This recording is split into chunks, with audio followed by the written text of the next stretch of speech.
Breaking news, no matter who you are, behaving in nasty, bullying, aggressive, and selfish ways, playing dirty in order to gain influence and power, doesn't help you, ultimately.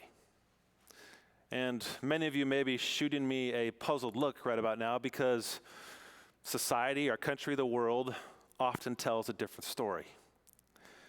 But this, according to a recent study published in the National Academy of Sciences, that people who tend to be hostile, deceptive, and manipulative for their own gain while ignoring others' concerns and welfare might not always attain greater power in the workplace.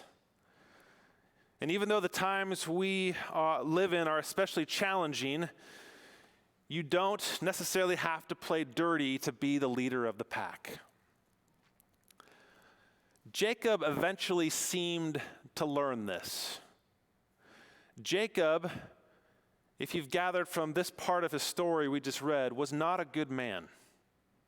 He was deceptive, manipulative, and played dirty. He earned his name by being born second in a pair of twins. His name, Yaakov, translates from Hebrew to something like follows at your heels, since he was born grasping the heel of his brother Esau.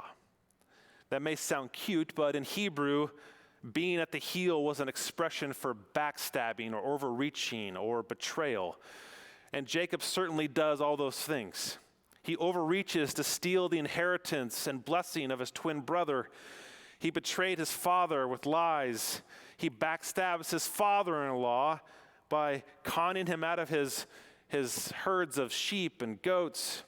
And even now, in this part of the story we read this morning, as Jacob answers God's call to return to his brother Esau, the brother he betrayed all those years ago, he tries to manipulate his brother towards showing mercy. Jacob plays dirty. He certainly didn't earn the blessing of God's presence. But if we haven't learned by now, friends, God usually works in very mysterious ways. Because there is this bizarre instance of God getting into a WWE-style wrestling match with Jacob. And how is it that Jacob seems to actually have won the fight? Then again, Jacob is the only one directly saying he fights with God, and he's, again, not the most trustworthy guy. Jacob is also a coward. He runs away after stealing his brother's inheritance and blessing because he feared Esau's revenge. Even later, as Jacob answers God's call to go back home, he shows how cowardly he is. And then hearing Esau is responding to Jacob's peace invitation, Jacob is horrified to learn that his brother comes with 400 men. Perhaps like some gatherings today, Jacob fears that this family reunion will turn into a bloodbath. But this is more than just a family political fight over the Thanksgiving dinner table. And being the coward that he is, rather than face Esau directly, Jacob sends his servants, his herds, his wives, and his children all in front of him to confront Esau first. At best, maybe they'll calm his brother's wrath, or at worst, killing them will distract Esau long enough for Jacob to run away again. Jacob fears his brother, but he really fears his own guilt, his own shameful past, his own sins that he cannot escape no matter how far he runs. So Jacob ends up alone when a stranger or angel or God or all of the above visits him, and the stranger engages him in a wrestling match all night long. And when the stranger saw that he did not prevail against Jacob, he wasn't going to win, he struck his hip and put it out of joint while they wrestled. And at the end of the night, the stranger finally said to Jacob, "Let me go, for the day is breaking." And Jacob replied, "I will not let you go unless you bless me." Cowardly Jacob not only claims to have confronted God face to face, but he flat out declares that he has put the Almighty into a submission hold. As bizarre as this story is, this part of Jacob's story is, I wonder if God wrestles with Jacob because Jacob is a man who wrestles with God already. That's the story his life tells. And on the eve of reuniting with his twin brother, he wronged so long ago in so many different ways. Before this wrestling match, Jacob, in case you missed it, utters an incredibly honest and vulnerable prayer. He prays, "O God of my ancestors, Abraham and Isaac, O Lord, who said to me, 'Return to your country and to your kindred, and I will do you good.' I am not worthy of the least of all the steadfast love and faithfulness you have shown your servant. Deliver me, please, from the hand of my brother, for I am afraid of him. You have said, God, I will surely do you good and make your offspring as numerous as the sands of the sea." Jacob may wrestle with God in body, yes, but this is where the real wrestling begins.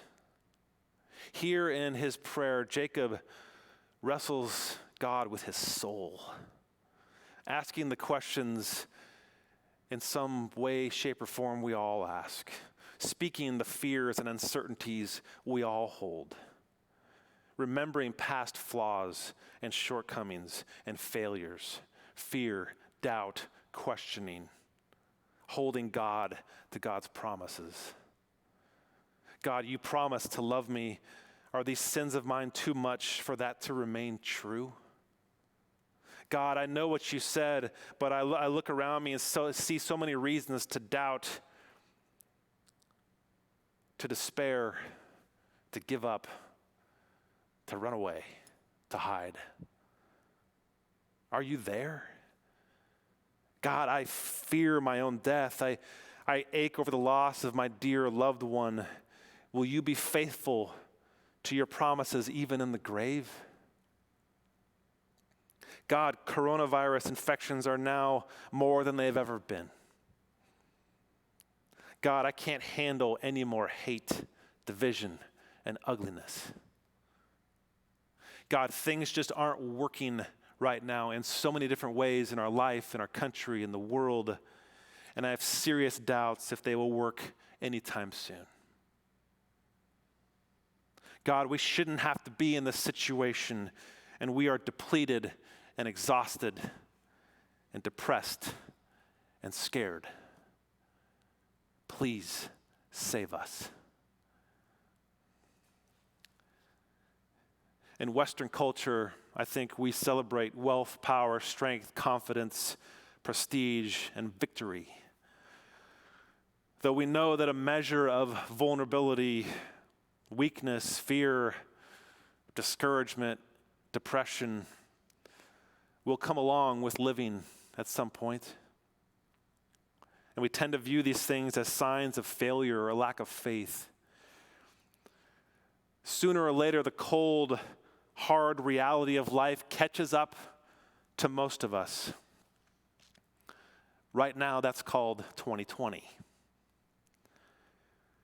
But perhaps the story of Jacob pulls us back to a God reality. Because wrestling with God is not a bad thing. Wrestling with God actually is a sign of intimacy. You cannot wrestle someone far away. If you have problems, doubts, questions, fears with God, why not hop into the wrestling ring? I mean, the Psalms are basically a lot of shouting at God, calling God to do God's job already, to do what God promises. And why do you think the book of Lamentations exists? Why do you think stories like Job and Ecclesiastes were written? These biblical writings and more of despair, anger, and doubt are there because every human struggles with faith and with God at some point. And it's in Jacob's story we can easily recognize our own struggle with fear, darkness, loneliness, vulnerability, and exhaustion. And in the end, Jacob confronts his own baggage, and then by having this tight grip on God, realizes that he cannot go on without God. In fact, those who see God, Jacob warns us, are changed forever. They may walk with a limp, but there is something about them that is truer.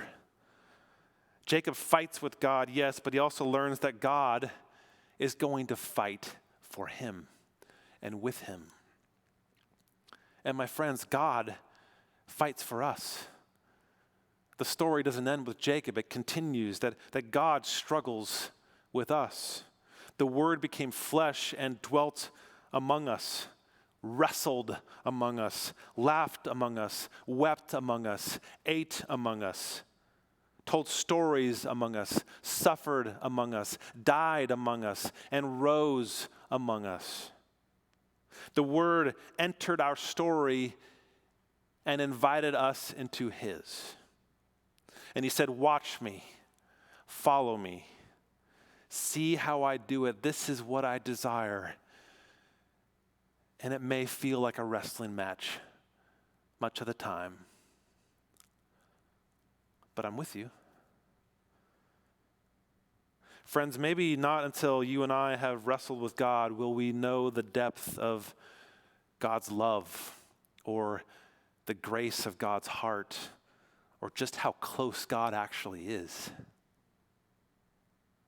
That when we get a grip on God in some way, we learn how much God has a grip on us. That when we wake up in the morning, God is there first.